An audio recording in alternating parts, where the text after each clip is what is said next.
Habíamos conversado también respecto de la teoría de la argumentación jurídica de Jair Perelman. Y para cerrar esta primera parte, y voy a decir cerrar esta primera parte porque en realidad estos dos autores son considerados como los precursores del tema de la argumentación jurídica moderna. Ahí voy a hacer de nuevo una aclaración que creo que la hice con el otro curso. No sé si a ustedes les he mencionado esto. La actividad de argumentar no es una actividad propia de este siglo o que sea solamente reciente. Yo les decía, ya los juristas romanos argumentaban en el foro, ¿no? Entonces, el ejercicio argumentativo es en realidad muy antiguo en el mundo del derecho, pero el estudio de la argumentación como tal sí es relativamente reciente, hablando en términos históricos, y quizá Robert Alexy y Jair Perelman son precisamente los dos precursores del desarrollo de lo que es la moderna argumentación jurídica. Entendiendo por moderna argumentación jurídica esta forma de ver a la argumentación sobre la base de teorías, ¿no? De teorías que desarrollan o le dan contenido teórico a lo que es esta disciplina que es sobre todo esencialmente práctica. Y como los dos son los precursores, yo quiero en esta clase hacer un ejercicio de cierre respecto a las teorías de estos dos precursores, para establecer una suerte de semejanzas y diferencias o de puntos de coincidencia y de puntos de controversia, o necesariamente de controversia, ¿no? Pero tampoco quiero decir desacuerdo, pero en el que no necesariamente había una coincidencia plena entre los dos autores, entre Robert Alexy y Jair Perelman. Y vamos a empezar anotando cuáles son aquellos aspectos en los que las ideas sobre la argumentación jurídica, las teorías de la argumentación jurídica en los dos autores son coincidentes. Y yo creo que lo primero que tenemos que realzar respecto de las coincidencias entre la teoría de la argumentación jurídica de Perelman y la teoría de la argumentación jurídica de Robert Alexy es que en los dos casos los autores se caracterizan por ser unos estudiosos que abandonaron o que al menos pusieron en segundo plano esa idea común que se desarrolló hasta antes respecto de lo que era ese positivismo extremo que se practicaba en el mundo del derecho. Yo les decía, creo que en la clase anterior cuando hablábamos de Perelman decían, o antes incluso cuando empezábamos a hablar de los temas de por qué es necesario argumentar, decíamos, antes el ejercicio argumentativo desde el punto de vista del desarrollo teórico no se había producido porque en una primera etapa del desarrollo del derecho que nos rige ahora, vivíamos en un estado de cosas en el cual se asumía que el ordenamiento jurídico que estaba vigente era prácticamente infalible, ¿no? Yo les decía, se daba por sentado que es absolutamente cierto e incontrovertible lo que disponía el ordenamiento jurídico y en tal virtud el ejercicio de los aplicadores del derecho era un ejercicio más bien de carácter mecánico, basado sobre todo en aquel procedimiento lógico, en aquel procedimiento lógico formal fundamentado en el silogismo clásico de Aristóteles que nosotros habíamos referido en algunas clases anteriores, y se creía que todos los problemas se podían solucionar o podían encontrar una solución desde la aplicación del silogismo básico, teniendo en cuenta que en ese silogismo, recuerden ustedes, esto sí lo hemos dicho en clases, en ese silogismo jurídico inicial, las premisas mayor y menor están compuestas en su orden, la premisa mayor por la norma jurídica que está vigente, la premisa menor por el hecho al cual se pretende aplicar la norma jurídica, y como consecuencia de ello, de la relación entre las dos premisas, obteníamos una conclusión. Sin embargo, ese silogismo que funciona desde el punto de vista teórico, hemos puesto varias veces el ejemplo en clase del silogismo de Aristóteles en el sentido de decir todos los hombres son mortales, Sócrates es un hombre, por lo tanto Sócrates es mortal, es ciertamente infalible porque, como ustedes se darán cuenta, ese silogismo parte de dos premisas que no admiten discusión. Nadie puede discutir el hecho de que los hombres son mortales. En el supuesto del ejercicio nadie podía discutir que Sócrates era un ser humano, era un hombre. Por lo tanto, partiendo de esas dos premisas que son ciertas, indefectiblemente el resultado era obtener una conclusión que también es cierta. Pero eso no siempre funciona. Y justo de ahí nacen los ejercicios de las teorías argumentativas de Alexis, la teoría argumentativa de Perelman, que dicen ese ejercicio que está fundamentado sobre todo en el positivismo, ese silogismo lógico aplicado a lo jurídico, no siempre es la solución ideal, porque ocurre que en el mundo de la solución de los problemas jurídicos, o también dicho de otra forma, la solución de los problemas a través de los procedimientos jurídicos, es decir, cuando queremos solucionar un problema aplicando el derecho, no siempre tenemos esa ventaja de que las dos premisas sean ciertas. Hemos conversado en clase cuando hablábamos de el por qué se argumenta. Decíamos, la argumentación es necesaria porque el ordenamiento jurídico a veces está plagado de normas que tienen vacíos, de normas que tienen lagunas, de normas que son contradictorias. En fin, el ordenamiento jurídico no es perfecto. Y por lo tanto eso hace que la premisa mayor en el silogismo jurídico no siempre sea verdadera. Y mucho más ocurre el tema de la incertidumbre respecto de la premisa cuando nos referimos a la segunda de las premisas, a la premisa menor, diría Aristóteles. Esa premisa que está compuesta por el hecho sobre el cual se pretende aplicar la norma. ¿Por qué ocurre que los hechos se dan de una forma en la realidad, pero no siempre es percibida de esa forma? Y a veces es necesario justificar, a veces es necesario probar o demostrar cómo es que han ocurrido los hechos. Entonces, partiendo de esa realidad que vivimos en el mundo del derecho, de que no necesariamente las premisas de las que pretendemos armar un silogismo lógico son verdaderas, nos encontramos también frente a la realidad de que no siempre la conclusión que obtendremos de ese silogismo va a ser una conclusión cierta. Les voy a poner un ejemplo. Supongamos que la premisa mayor dice: la persona que le da muerte a otra tiene que irse a la cárcel. Esa es la premisa normativa, ¿no? Supongamos que la norma penal dice eso. La persona que le quita la vida a otra tiene que irse a la cárcel. La premisa menor, que sería el hecho en el ejemplo, es: Juan le quitó la vida a Pedro. Si aplicamos un silogismo sencillo, nosotros diríamos: entonces Juan tiene que irse preso, ¿no? Porque si aplicamos el silogismo lógico, el ejercicio resulta aparentemente fácil. Pero ahí yo les hago la pregunta a ustedes: ¿será que en todos los casos Juan tiene que irse preso por haberle quitado la vida a Pedro?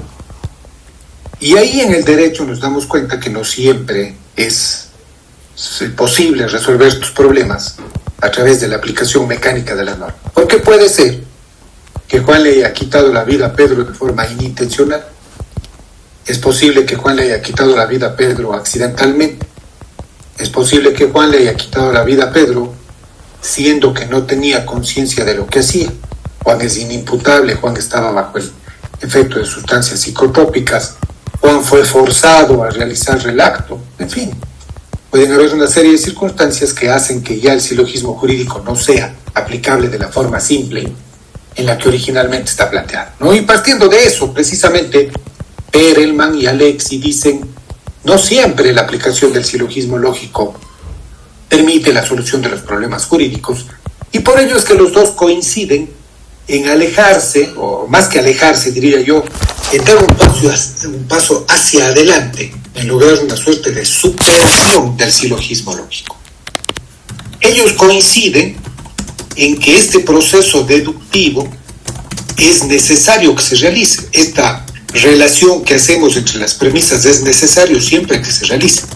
Este ejercicio de razonamiento que implica la relación de las premisas, recuerden ustedes que el silogismo lógico se llama así, se llama lógico porque usamos la lógica, usamos la razón. Ese silogismo lógico siempre es necesario que se realice, pero no siempre es suficiente, dicen los dos.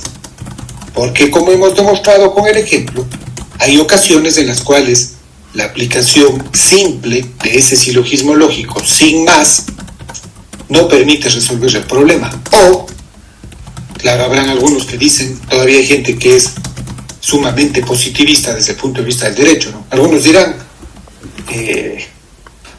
la ley es la ley, aunque sea dura, ¿no? Sed lex dura lex, decían los latinos. La ley es la ley, aunque sea dura. Y algunos dirán, por más dura que sea, hay que aplicar la ley y siempre hay una solución a un problema, podrán decir algunos. Y si nosotros queremos hacer de abogados del diablo, vamos a decir, sí, capaz que siempre podemos solucionar el problema, pero no siempre de la forma adecuada.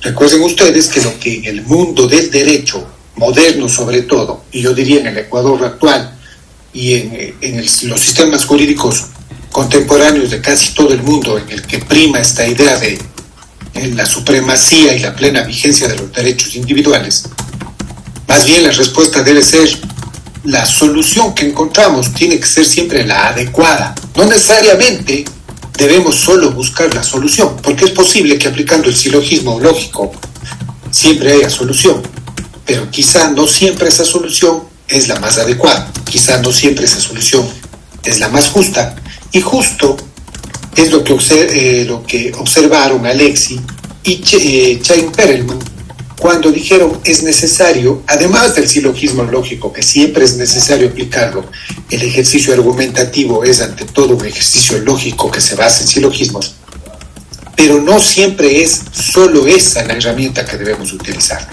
Sobre todo, acuérdense ustedes que en una clase anterior hablábamos en los tipos de problemas jurídicos a los que nos enfrentamos y decíamos, hay problemas sencillos o hay problemas fáciles y hay problemas difíciles o problemas complejos. Y sobre todo en estos segundos problemas, en los problemas difíciles, suele ocurrir, yo diría por regla general, que el silogismo lógico no resulta ser suficiente y que hay que ir más allá de la aplicación mecánica, de la aplicación automática del silogismo lógico.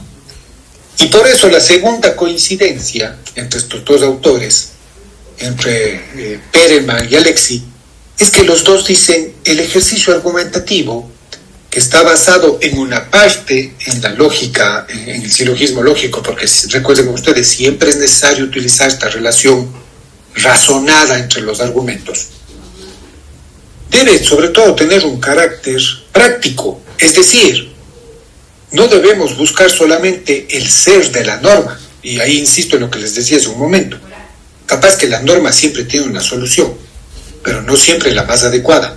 Entonces Alexis y Perelman coinciden, el segundo punto de coincidencia es, hay que encontrarle una utilidad práctica al ejercicio argumentativo.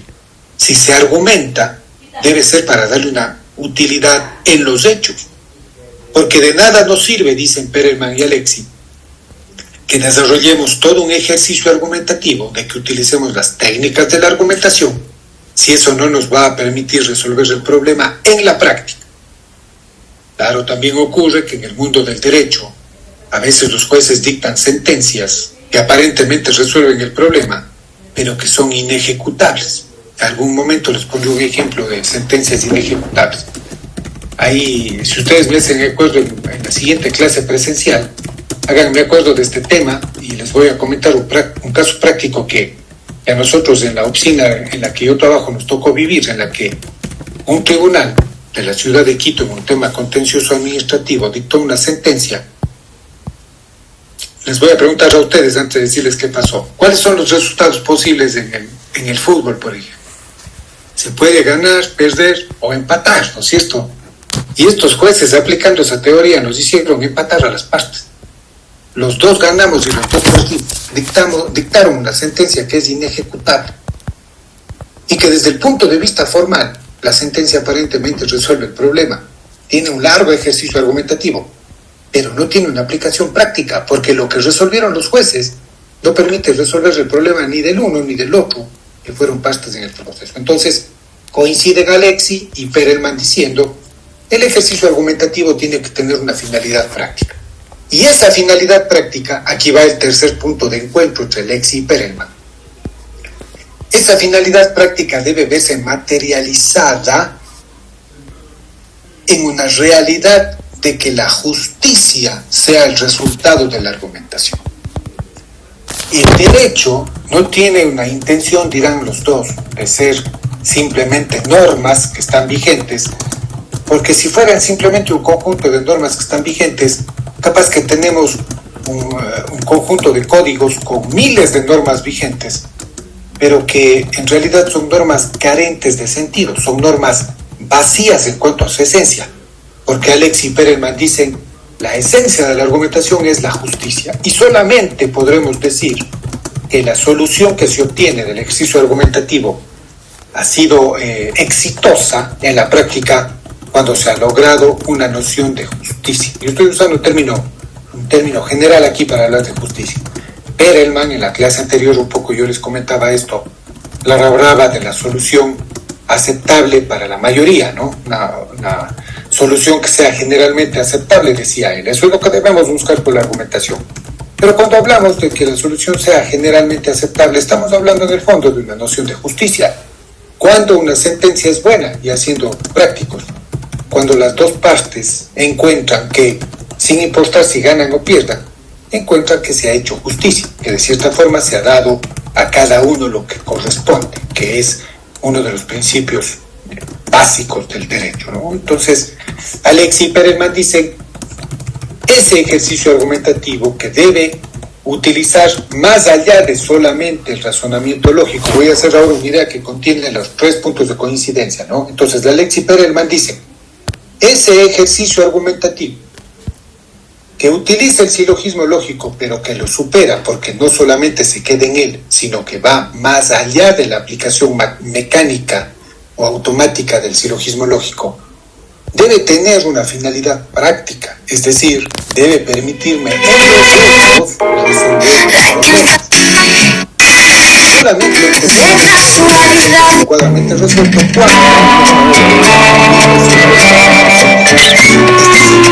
cuando se encuentra una solución que sea o mayoritariamente aceptada.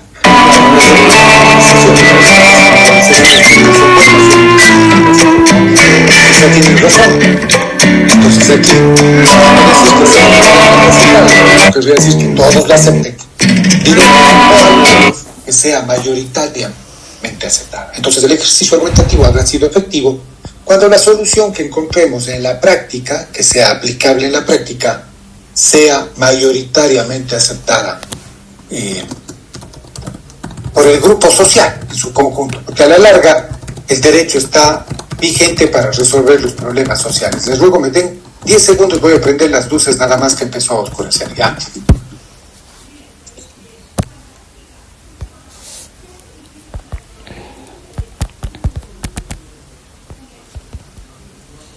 Listo, ahí está mejor. Entonces, ya tenemos los puntos de coincidencia entre los dos, ¿no? Entonces, sin embargo, así como existieron estos 3 aspectos muy importantes, estos 3 aspectos macro, diríamos, o podríamos decir, en los cuales Alex y Perelman coinciden al desarrollar sus teorías de la argumentación jurídica, entenderán ustedes también que tuvieron sus puntos de diferencia, tuvieron sus puntos en los cuales no necesariamente encontraron un acuerdo absoluto.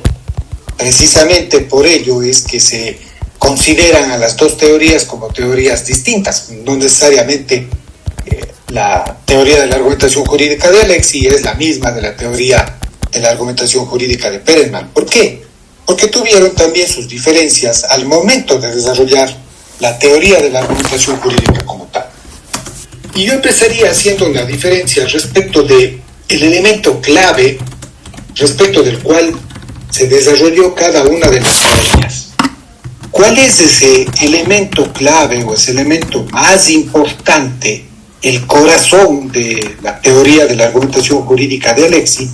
¿Y cuál fue ese corazón o el elemento clave de la teoría de la argumentación jurídica de Perelman? Voy a empezar por Perelman, que quizá es el primero de los que desarrolló su teoría, ¿no? Entonces, Perelman decía: aquel elemento que resulta fundamental para el desarrollo de un ejercicio argumentativo y el desarrollo de la teoría de la argumentación jurídica es aquel que está fundamentado en la comunicación. ¿Se acuerdan que en la clase anterior decíamos Perelman fundamentaba su teoría de la argumentación jurídica en la comunicación, en las técnicas argumentativas, en el uso adecuado de todas las técnicas o herramientas que nos dé el lenguaje? Porque Perelman decía, es la retórica la que permite que el derecho consiga sus objetivos. El derecho es vacío, decía, o carente de sentido, decía Perelman, si es que no tenemos una retórica adecuada que nos permita convencer respecto de su contenido. Si es que no logremos convencer qué es lo que nosotros creemos respecto de una norma a nuestro interlocutor. Yo voy a trasladar esto a un ejercicio práctico. ¿De qué le serviría a usted tener vigente una norma si a la larga no puede dentro de un juicio convencerle al juez de que esa norma es la que tiene que aplicarse en el proceso para resolver el caso? Pero no solamente eso, porque capaz que el juez sí sabe qué norma hay que aplicarla, pero quizá usted lo que consigue a través de la argumentación es que el juez se adhiera a su posición respecto del contenido de la norma y la aplique en la forma en la que usted cree que debe aplicarse. Fíjese usted entonces que este ejercicio argumentativo tiene una intención fundamental desde el punto de vista de Pérez, que es lograr el convencimiento del destinatario. ¿Quién es el destinatario? Ahí es en donde va a haber un desencuentro entre Perelman y Alexi, porque Alexi al fin de cuentas también dice argumentar, presentar razones para convencer de algo, ¿no? Eso es argumentar en general, y en eso coincide con Alexi. Pero Perelman dice, ese convencimiento, esa persuasión que hacemos al auditorio para que se adhiera a través de la persuasión a nuestra posición, está dirigida a ese gran auditorio, a un auditorio universal, le llama Perelman.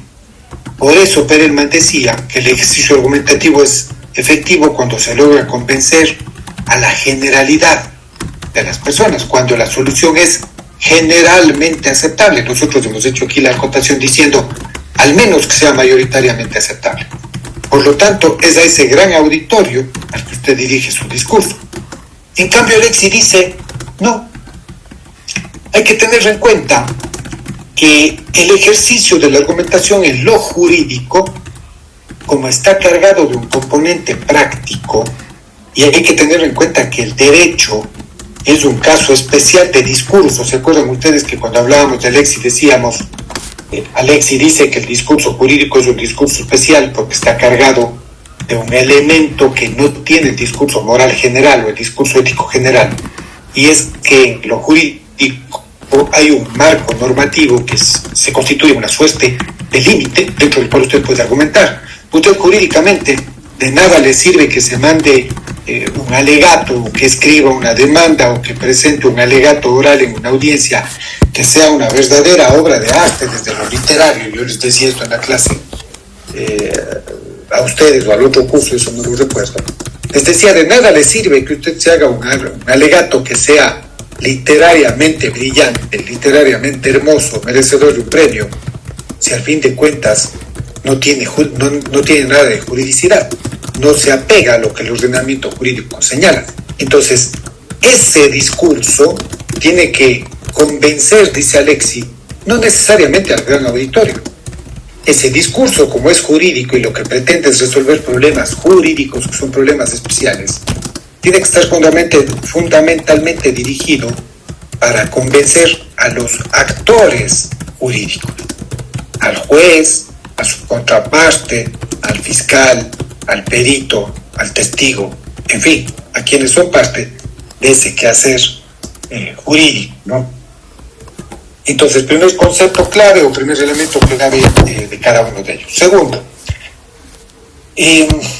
¿cuál es el método o la metodología? Porque recuerden ustedes que la argumentación a fin de cuentas es una técnica, ¿no? Que lo que pretende es convencer. ¿Cuál es la metodología sobre la cual desarrolla cada uno de los pensadores su teoría de la argumentación jurídica? Perelman dice, la argumentación jurídica se basa en la adhesión que se consigue del público a través de la persuasión. Y esa persuasión se realiza a través del lenguaje jurídico. Entonces, usted usa el discurso jurídico para lograr convencimiento para que se adhieran a su posición. Alexi ahí es más puntual todavía.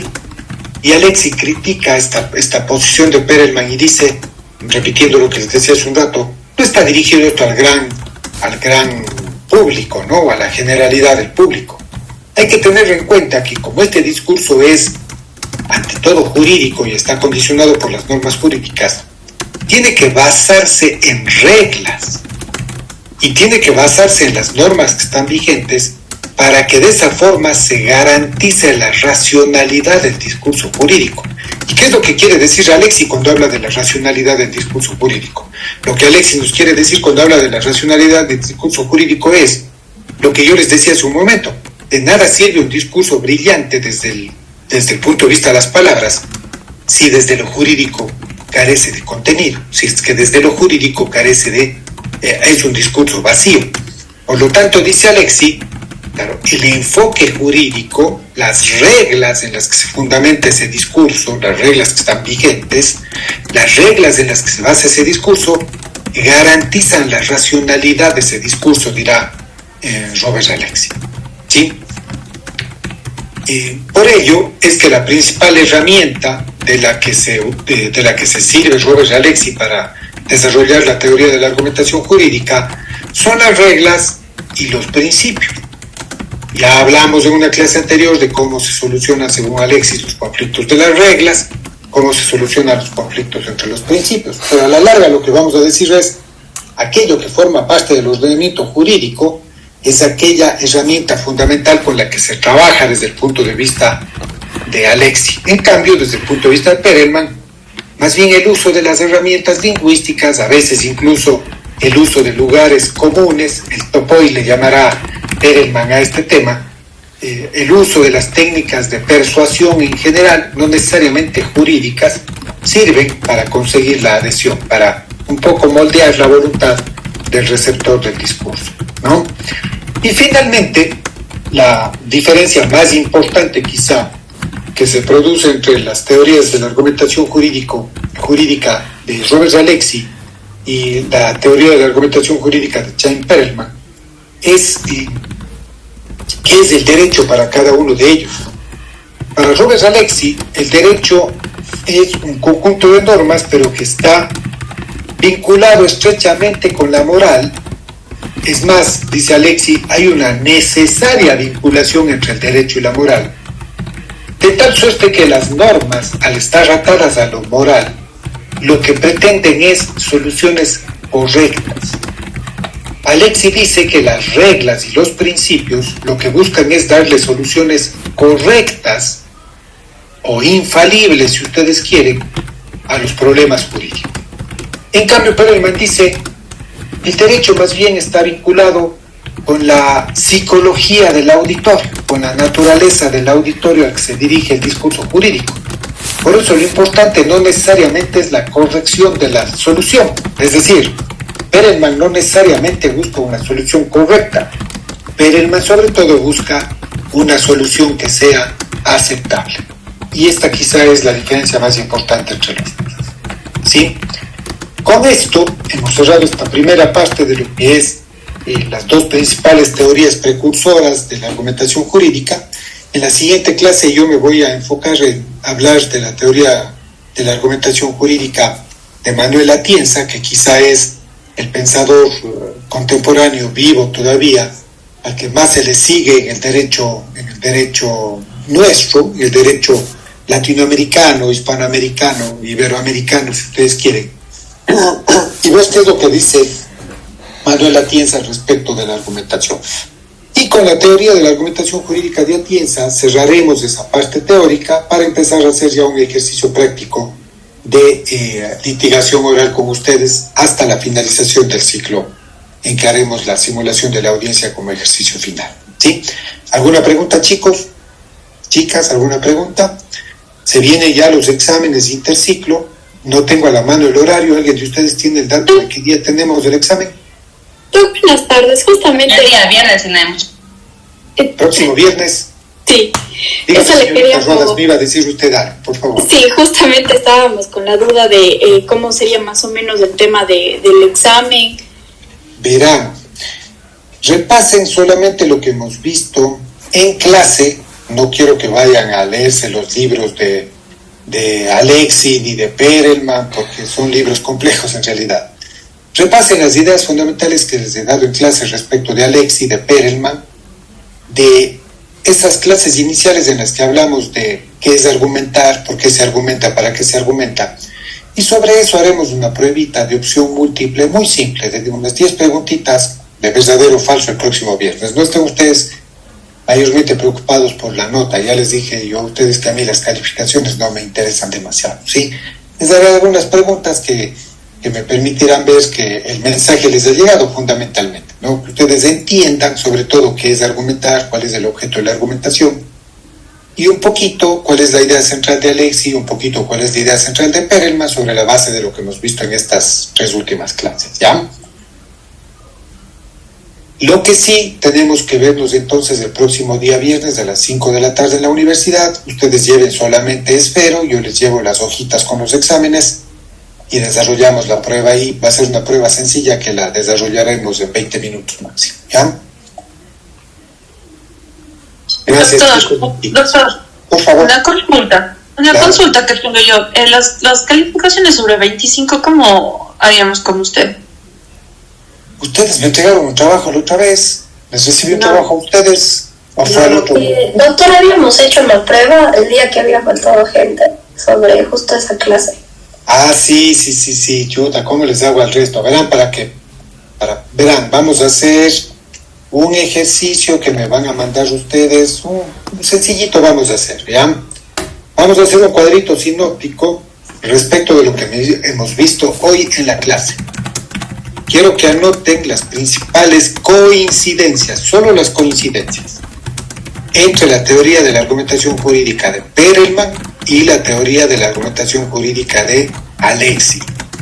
Me van a hacer un cuadrito sinóptico y me lo van a mandar al correo electrónico hasta el domingo a medianoche. Es un tema facilito que lo van a hacer y con eso vemos el tema de la calificación y lo complementamos con lo que hicimos en la clase de otro día, ¿ya? Gracias, chicas y chicos. Tengan todos una buena tarde y que les vaya a todos muy bien en los exámenes. Muchas gracias, doctor. Gracias, doctor. Una buena noche a todos. Pasen bien. Hasta luego.